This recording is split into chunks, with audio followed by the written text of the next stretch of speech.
O início da República traz como novidade um crescimento muito grande da cidade, principalmente da então capital republicana, o Rio de Janeiro. A chegada de um contingente grande de libertos das fazendas que buscaram trabalho, principalmente no Porto do Rio, fez com que as moradias populares crescessem absurdamente na cidade. A habitação de cortiços e casas de cômodo, que já eram percebidas como focos de contaminação de doença e de malandragem, de problemas sociais os mais diversos, saúde, polícia. Nesse momento, a gente pode falar que o final do século XIX trouxe o surgimento do que a gente chama de questão social, ou seja, o problema da pobreza urbana e, sobretudo, o problema da doença, do contágio. Nesse momento, dois profissionais ganham muita evidência, o médico e o engenheiro. O médico porque ele iria poder sanear a cidade, transformar a cidade numa cidade salubre. Esse é uma das grandes características desse início do século XX. A vinculação da ideia da saúde e da limpeza da cidade a cargo de médicos e engenheiros.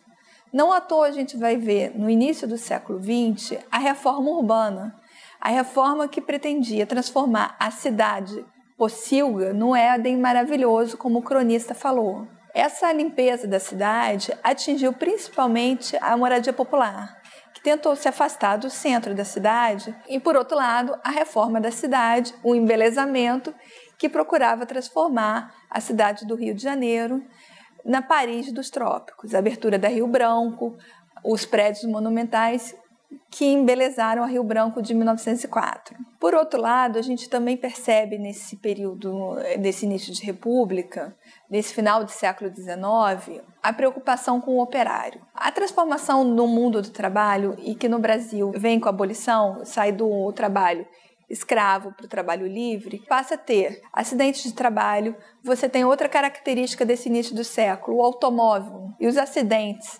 necessitem de socorros públicos. Essas são questões que vão sendo colocadas. Os acidentes de trabalho, você tem que ter um hospital para socorrer os acidentados de trabalho, mas você também precisa de ter uma proteção para a família do operário que fica doente e que não vai poder trabalhar. Como é que esse operário vai conseguir sustentar a sua família no período que ele estiver inválido?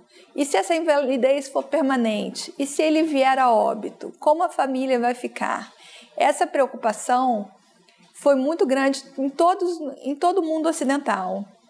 Tanto a Igreja Católica, numa reação aos movimentos socialistas, lança a encíclica Rerum Novarum, que tem como foco justamente a preocupação com a família, e conclama os católicos a novamente fazer a caridade, fazer a filantropia, mas com foco na esposa do operário e no filho do operário. São questões importantes para a gente pensar o que vai acontecer nessa cidade em transformação do Rio de Janeiro.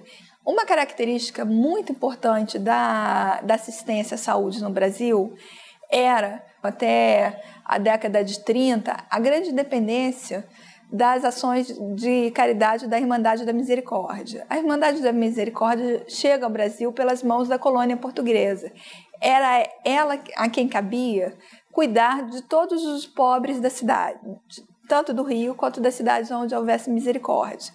Era ela que cuidava dos presos, era ela que cuidava dos doentes, dos expostos, dos alienados, enfim, todo um conjunto de doenças cabia à misericórdia, e questões sociais como o abandono de criança. E o socorro aos presos, tanto no que tange a saúde, como também no pagamento de um advogado para o preso pobre. Essa é a característica da ação da misericórdia. O período todo da Primeira República não há uma transformação muito grande na cidade do Rio de Janeiro dessa trajetória que já vem desde o século XVI. Qual a novidade que a gente vai ter nesse início de república? Uma preocupação muito grande com a infância.